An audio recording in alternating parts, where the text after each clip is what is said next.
Olá, meus irmãos, a paz do Senhor Jesus a todos, uma boa noite. Os irmãos estão em casa nos assistindo essa noite. Vamos dar início ao nosso culto de quarta-feira e estarei louvando uma canção abençoada nessa noite. Creio que o Senhor vai falar muito ao nosso coração.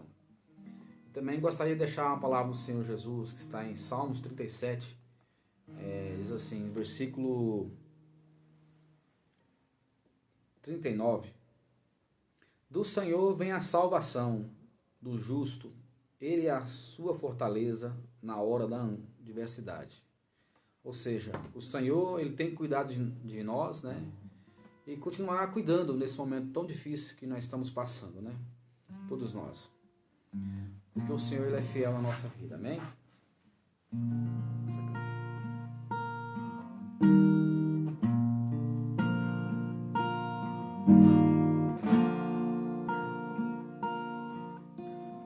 Quem conhece o Deus que eu conheço, sabe que Ele é dono do poder.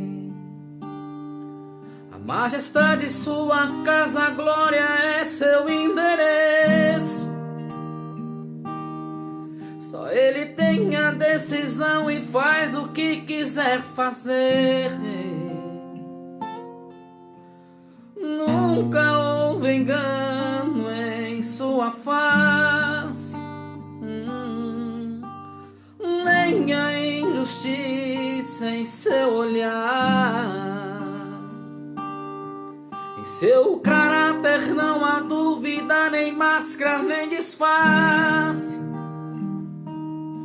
Da sua boca sai verdade, fala o que quiser falar. Deus indecifrável, imortal, inabalável, inatingível, intocável, é impossível Deus errar. Ele não tem oponente, não tem sucessor, seu trono é fixo, jamais se abalou. A crise que afeta os governos da terra, em seu governo nem perto passou. Não sofre ameaças, não sabe o que é medo. Se guarda um segredo, não há quem descubra. É um justo juiz que faz tudo correto.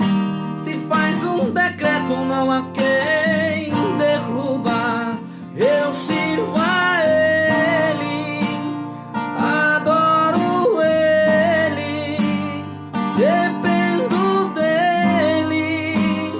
Ele é meu rei, nos braços dEle refúgio encontro.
Amém, meus irmãos.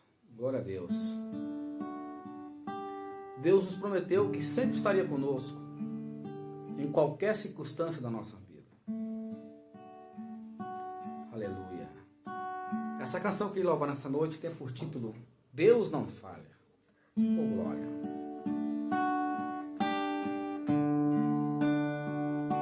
Não tenha medo do deserto escaldante. Deus tem sempre água por lá.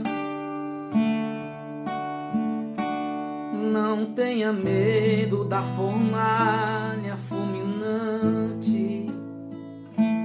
Deus também tem anjo lá.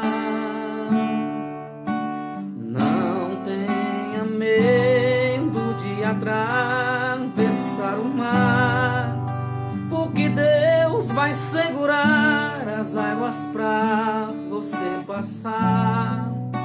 Quem por Deus é escolhido nunca está desprotegido.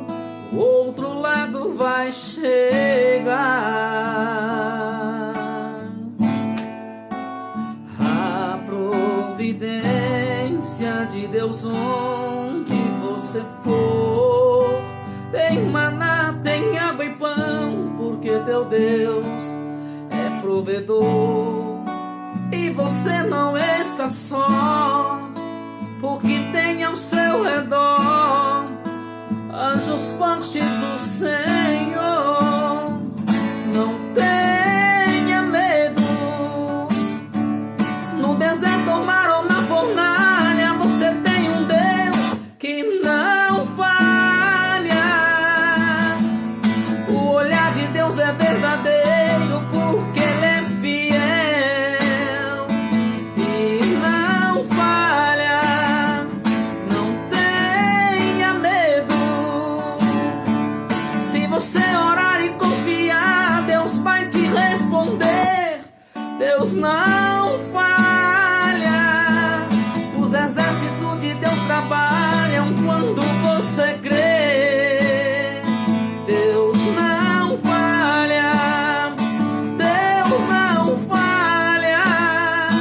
Deus não falha.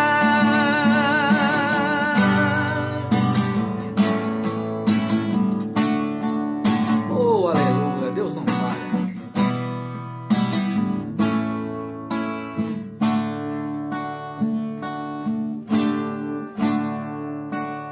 A providência de Deus onde você for. Tem maná, tem água e pão, porque teu Deus é provedor. E você não está só, o que tem ao seu redor anjos fortes do Senhor. Não tenha medo. No deserto, no mar ou na fornalha, você tem um Deus que não falha. O olhar de Deus é verdadeiro, porque Ele é fiel e não falha. Não tenha medo. Se você orar e confiar, Deus vai te responder. Deus não falha. Os exércitos de Deus trabalham quando você crê. Deus não falha. Deus não falha. Deus não falha. Deus não falha. Deus não falha. Deus não falha.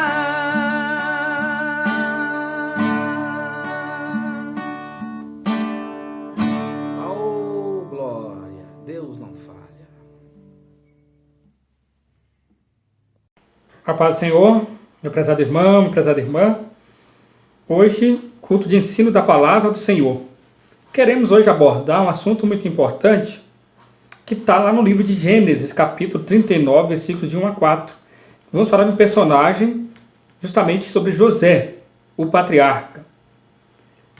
Capítulo 39, versículos de 1 a 4, diz o seguinte: José foi levado para o Egito, onde os ismaelitas o venderam a um egípcio chamado Potifar, um oficial que era o capitão da guarda do palácio. O Senhor Deus estava com José. Ele morava na casa do seu dono e ia muito bem em tudo. O dono de José viu que o Senhor estava com ele e o abençoava em tudo o que fazia. Assim, José ganhou a simpatia do seu dono, que o pôs como seu ajudante particular. Potifar deu a José a responsabilidade de cuidar da sua casa e tomar conta de tudo que era assim. Então, de início, nós fazemos uma breve reflexão que diz o seguinte: José era filho de Jacó, e Jacó filho de Isaac, Isaac filho de Abraão. Então, os patriarcas, Abraão, Isaac, Jacó e José. Aí os irmãos já me perguntam: mas irmão Fábio, como José era patriarca, sendo que ele não era o mais velho? Mas José era mais velho, José era mais velho dos filhos de Raquel, né? Dos filhos de Jacó, o mais velho era Rúben, né? Filho de Lia. Mas, para se considerar, né, patriarca, para se considerar, na verdade, alguém judeu, você leva em conta a origem materna. Então, José era filho de Raquel. Então, ele também poderia, né, requerer, na verdade, o patriarcado. Os irmãos vão perceber que no futuro é até uma das razões, né, de seus irmãos o quererem vender. Por quê? Quando você volta lá um pouquinho antes, quando Jacó sai da parentela dele, ele sai, na verdade, do meio, né, com Labão, levando os filhos e a mulher, e num desses momentos ele vai encontrar com Esaú. Então os irmãos percebem que Jacó sabia que Esaú era mais velho do que ele. Então Jacó vai, se curva, e os filhos de Jacó estavam lá e viram isso. Então é uma das situações que poderia explicar que Jacó tinha então seus 12 filhos e José também é considerado patriarca. Gênesis capítulo 39, estamos falando já de um período já posterior. Por quê? José, como sabemos da história, ele era um filho que tinha uma certa vantagem em relação, com seu pai, porque seu pai, né, ele olhava para Jacó de forma diferente de seus irmãos. Então, quando a gente olha, ele era o favorito de Jacó. Então, Jacó elegeu como favorito os filhos de Raquel. Mas Jacó também sabia que isso não era bom, porque desde a sua origem, né, ele tinha lá Isaac, que era seu pai, e Rebeca. Isaac tinha como preferido Esaú, e Rebeca tinha como preferido Jacó. E acabou que Jacó teve que sair do meio da família, sair da sua parentela, né? Então não foi uma situação tão tranquila. Mas se repetiu, né? Se repetiu porque Jacó simplesmente ele amava mais Raquel do que Lia. Mas Jacó teve 12 filhos. Os filhos de Jacó, né, estão lá relacionados no capítulo 29 do livro de Gênesis, né? Eu quero só fazer já só uma breve demonstração. É bem simples, né? Os irmãos podem pegar versículos 30 a 35 do livro de Gênesis, capítulo 29. Está lá. Dan, Naftali, filho de Bila. Aí depois José e Benjamim, filho de Raquel. Rúben, Simeão, Levi, Judá, Issacar e Zebulon, filhos de Lia. E Gade e Azer, filhos de Zilpa. O interessante também é saber que poderiam ser 14 as tribos de Israel, né? Porque quando você olha na genealogia, você vai perceber que já não fala-se de a tribo de José. Por quê? Quando Jacó abençoou a José na saída do Egito, né, na saída da ocasião da morte de Jacó, ele também abençoa com as mesmas bênçãos dos filhos que são das tribos, né, a Efraim e Manassés, que são os filhos de José. Então, quando a gente pega a contagem, poderia ser 14, mas ainda tem uma outra diferença que está lá com a tribo de Levi. A tribo de Levi ela deixou de ser considerada tribo, vamos colocar, por situação geográfica, né, por situação arqueológica, vamos colocar antropológica, mas continuou como tribo espiritual. Então, por isso que quando a gente faz a leitura dos filhos de Jacó, das 12 tribos, vai ser assim compreendida, né? Tem lá Dan, Naftali, Benjamim, Efraim, Manassés, Ruben, Simeão, Judá, Issacar, Zebulon, Gade e Azer. Feitas essas considerações, nós vamos agora entender também, fazer uma forma de pensar, uma reflexão sobre como foi a vida de José. José, que era uma pessoa, né, protegida por seu pai, vamos colocar dessa forma, mas ele era uma pessoa que tinha de Deus um entendimento totalmente diferente, ele tinha um propósito diferente. Quando a gente fala que José está lá na galeria dos heróis da fé, os irmãos podem abrir o livro de Hebreus, capítulo 11, né, versículos 21 e 22. Foi pela fé que Jacó, pouco antes de morrer, abençoou os filhos de José. Ele se apoiou na sua bengala e adorou a Deus. Versículo 22. Foi pela fé que José, quando estava para morrer, falou da saída dos israelitas do Egito e deu ordens sobre o que deveria ser feito com o seu corpo. Quando os irmãos retornam, né, nessa leitura da palavra, nós vamos observar que José, de início, né, ele era usado por Deus com sonhos, que às vezes não eram compreendidos, né, não foram bem compreendidos por seus irmãos. Primeiro, um dos sonhos, né, que está lá registrado em Gênesis capítulo 37, o primeiro sonho é sobre o feixe de trigo. Os irmãos vão lembrar que ele fala, eu sonhei que estávamos colhendo o trigo, e quando estávamos correndo, ele percebeu que o feixe dele, né, ficou parado em pé, e os demais feixes rodearam e se inclinaram perante o feixe de José. Os irmãos já não gostaram muito dessa ideia. Por acaso seremos nós servos de você? Mas, para frente, no versículo 11, no versículo 9, né, de Gênesis 37, está lá o sonho sobre sol, lua e 11 estrelas. E aí, ele sonhou que o sol, a lua e 11 estrelas se inclinavam perante ele. Então, isso também não foi muito bem compreendido pelos irmãos de José, né? Então, é interessante que ele já convivia com o ciúme dos irmãos, né, com essa diferença, desde criança, desde pequeno, né? Até porque a diferença de idade deles era grande, né? A diferença era grande. Mas Deus tinha um propósito especial na vida de José.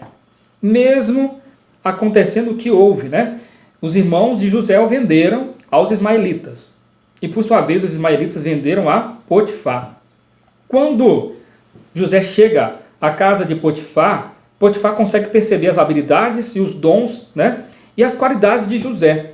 Então coloca ele, ó, esse garoto, esse rapaz está bem próspero, tudo que ele está fazendo está dando certo. Então vou dar o controle aqui dos meus bens, da minha casa, está nas mãos de José. Porque ele era a pessoa diferente, era uma pessoa que tinha algumas qualidades que chamaram a atenção de Potifar. Mas ele também tinha as qualidades que chamavam a atenção de Deus. Porque olha que nesse momento ele já tinha passado por cair numa cova, né? Passado como escravo, vendido como escravo, então ele estava, né, situação de cova, escravidão. Mas Potifar colocou ele na sua casa, e Potifar era o seu dono, era o dono de José. Mas José estava lá choramingando, né, estava lá reclamando, não. Estava lá e permaneceu firme na fé. Ele sabia o Deus a quem ele servia, o Deus do seu pai, o Deus do pai que era Jacó. Mas quando a situação parecia que estava se encaminhando para ficar mais tranquila para José, aí a situação piora, né? Você percebe que a mulher de Potifar vem contra José e José fugiu do pecado, mas lhe custou a liberdade, ele foi lançado em prisão. Na prisão, posso até fazer uma rápida passagem, que José, ele era tido como um ótimo exemplo, né? Uma pessoa exemplar dentro da prisão. Mesmo num ambiente diferente, mesmo num ambiente conturbado, o cristão tem que ter postura diferenciada. Mesmo na crise, né? O cristão tem que ser sábio, tem que ter calma, tem que ter paciência. E vamos perceber que na prisão, José também chamou a atenção dos seus colegas, né, de prisão, das pessoas que estavam ali presas. Um deles, justamente o padeiro, e outro, o copeiro. Ao revelar o sonho do padeiro, né, José avisou que ele seria executado. Ao revelar o sonho do copeiro, ele disse que teria o cargo restituído, né, perante Faraó, e pediu que se lembrasse dele. Mas vai passar muito tempo, e nesse tempo que vai passar, José vai basicamente ser esquecido. Mas não vai demorar muito, vai aparecer a ocasião de José ser lembrado, né, por aquele copeiro. Faraó teve sonhos, 2 sonhos, né? E esses sonhos perturbou muito a Faraó. Ele ficou muito preocupado com aquele sonho. E chamou todos os adivinhadores, sábios do Egito para interpretar o sonho. Mas, diferentemente do que ele esperava, ninguém conseguia trazer a interpretação e não deu a calma a Faraó. Aí o copeiro se lembrou, opa, tem José que foi lá do Egito, e na verdade eu lembro dele do Egito na prisão, né? Ele revelou, ele na verdade interpretou meu sonho. E Faraó mandou chamar José. Quando José chega, ele não só interpreta, né? Ele na verdade ele interpreta o sonho de Faraó, mas também apresenta um conselho, ó. São 7 anos de fartura e 7 anos de escassez. A gente pode lembrar aqui que José também pode ser considerado um primeiro economista. Para alguns aí da corrente da administração, fala que primeiro administrador, né? Por quê? Economia é administrar recursos no período de escassez de recursos. E o Egito foi, durante 7 anos, um país que teve o celeiro do mundo. E os irmãos de José, inclusive, vão ter o contato com José em função dessa estratégia que José passou ao Faraó. Então observamos que José, nesse momento, ele deu o conselho a Faraó, e Faraó precisava de alguém para gerir, fazer a gestão durante esse período de, primeiro, né, um período que ele acumularia as riquezas, e depois um período da escassez. Como os demais não sabiam, os demais países, então o Egito largou muito bem na frente. Isso aí é uma lição de ordem de comércio mundial, né? Então, quem teve a capacidade de guardar primeiro, conseguiu se salvar e também atender outras nações e trazer riqueza ao Egito. E quem foi que Deus usou? José. José podia estar lá reclamando igual os demais. Eu não tenho compromisso com esse Deus mais porque permitiu que meus irmãos me vendessem. Mas José não foi dessa forma. Ele foi uma pessoa, ele foi um servo de Deus que ele conhecia quem era o Deus a quem ele servia. Então, nesse sentimento, eu quero falar para os irmãos, nossa vida nós temos um propósito. Então, o propósito da vida de José, ele conheceu logo de cedo, né? Quando a gente pega lá em Romanos capítulo 2, versículo 8, está dizendo o seguinte: sabemos que todas as coisas cooperam para o bem daqueles que amam a Deus, daqueles que são chamados segundo o seu propósito. Também observamos a paciência de José. Ele foi preparado durante esse período, né, de situações de injustiça, né, período conturbado, mas ele conseguiu chegar numa situação que nenhum outro exemplo de, vamos colocar, o mais próximo seria Daniel, que chegou a ser governador de 127 províncias, mas José é o primeiro a ter uma missão tão complicada. Na verdade, ele está trabalhando diretamente com o faraó. O faraó cismasse com alguém e mandava matar, né? E José, foram percebidas as características, as qualidades de José, e o faraó entendeu que ele tinha alguém que, de alguma forma, ele era guardada por Deus, ele tinha um contato de uma forma superior. Então José deixava isso bem claro, que ele era servo do Deus de Jacó, que era servo do Deus hebreu. Então, nessa situação, é importante lembrar que Deus qualifica a quem ele chama. Então José poderia estar reclamando, né? Poderia ter morrido antes, mas não, ele aceitou o desafio, ele teve que ser, né? Foi obrigado, né? Foi levado como escravo, mas durante a sua escravidão, durante a sua prisão, ele não abandonou o seu Deus. Então a fé, em Hebreus 11, né? Versículo 1 está lá: a fé é o firme fundamento das coisas que se esperam e a certeza das coisas que não se veem. Então, ele sabia quem era o Deus a quem ele servia. Romanos capítulo 12, versículo 12, também fala sobre paciência na tribulação. Mas o fruto do Espírito é amor, alegria, paz, paciência, amabilidade, oração. Voltando, né? Na verdade, amabilidade, bondade, fidelidade. A oração faz parte de tudo isso, né? Nós temos que orar para o Senhor, mas o fruto do Espírito é lá em Gálatas 5:22, né? Só revisando para não ter nenhum erro, né? Mas o fruto do Espírito é amor, alegria, paz, paciência, amabilidade, bondade e fidelidade. Então, seguindo nesse caminho, nós observamos que ele também foi paciente. José foi paciente, mesmo em terras estranhas, como estrangeiro, ele foi levado a ser o segundo maior no governo do Egito. Hoje, um papel muito semelhante ao primeiro-ministro, mas o texto diz governador, porque ele tinha decisão abaixo do faraó. Uma outra situação que ele continuou com a sua fidelidade, ele servia ao Deus, manteve sua lealdade e também era bondoso. Ele não era uma pessoa malvada, ele podia falar, já que eu estou aqui nessa situação, tem que ser bravo com os demais. Não, ele era bondoso e era misericordioso. Uma outra característica também que eu quero chamar a atenção está em Filipenses capítulo 4, versículo 6, que diz o seguinte: não andem ansiosos por coisa alguma, mas em tudo, pela oração e súplicas, e com ação de graças, apresentem seus pedidos a Deus. Então quero dizer para os irmãos que José também era um homem de oração. Ele era um homem tranquilo, ele era calmo, porque ele sabia que o Deus de Israel estava com ele. Então levou muito tempo. Mas às vezes você está nessa situação, você está sendo preparado para ter um sucesso, para ter, na verdade, uma diferença, e ser a diferença na sua família, na sua casa, com os seus irmãos. E nessa situação, você não entende, às vezes, naquele momento que você está vivendo, que seu chamado é esse, o seu propósito. Às vezes, a nossa fé começa até a vacilar. Mas eu digo que Deus vai restituir o seu lugar como filho. Deus tem preparado para você uma situação de vitória, igual foi a de José. Mas temos que ter a paciência e não temos que andar de forma com ansiedade. Não podemos andar por aí mais preocupados que o mundo. Nós temos a certeza que o Deus de Israel está conosco, Ele está com você. Creia, que as tribos de José, vamos colocar as tribos de Israel, tem todo um significado bíblico. E José é destacado entre essas tribos. Deus coloca ele lá como patriarca. Mas entendam que José foi misericordioso com os irmãos. Do momento que eles se reencontram, ele reencontra os seus irmãos, depois reencontra o seu pai, o seu irmão mais novo. E Deus permitiu que Israel tivesse um período de prosperidade no Egito.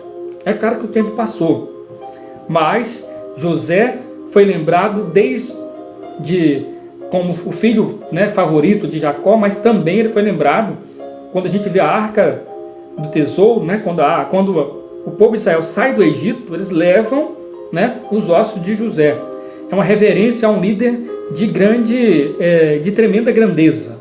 Então, quero nesse momento deixar para os irmãos essa mensagem para refletir. Temos que entender que o propósito de Deus é maior do que o nosso propósito. As nossas vidas estão nas mãos dele. A minha vida está na mão de Deus, a sua vida está na mão de Deus. E às vezes nós pedimos paciência para entender qual o propósito. Por que será que Deus me permite passar pelo que eu estou passando? Mais na frente você vai entender. É claro que o principal compromisso do cristão é servir ao Senhor para ir ao céu. Mas José deixou um grande exemplo, com a sua firmeza, com a sua fé, com a sua paciência. E Deus, mesmo parecendo em silêncio, trabalhou por ele. Então confie, Deus está trabalhando por você. Fique com essa palavra e até uma próxima oportunidade para estudarmos sobre a Bíblia. Amém? Que o Senhor abençoe a cada um de vocês. Amém.